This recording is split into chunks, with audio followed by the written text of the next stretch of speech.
Kelebihan amal baca 2 ayat terakhir surah Al-Baqarah. Allahumma salli ala sayyidina Muhammad.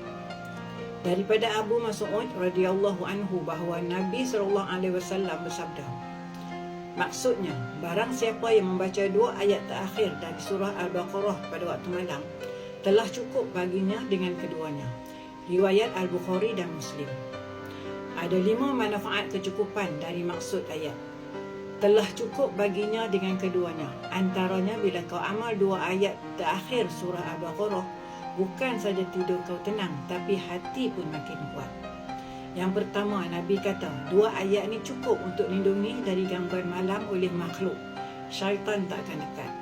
Yang kedua, setiap kali kau ulang, iman kau diperbaharui dan Allah janji Dia ampunkan. Yang ketiga, doa dalam ayat ni minta keampunan, minta kasih sayang, minta kekuatan lawan jahat.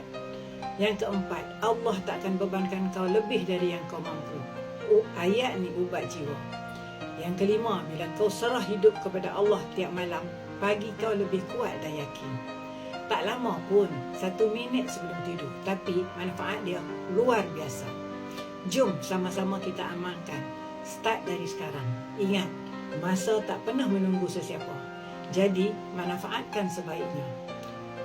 Follow, like dan share jika korang rasa ilmu ni bermanfaat. Terima kasih korang. Assalamualaikum.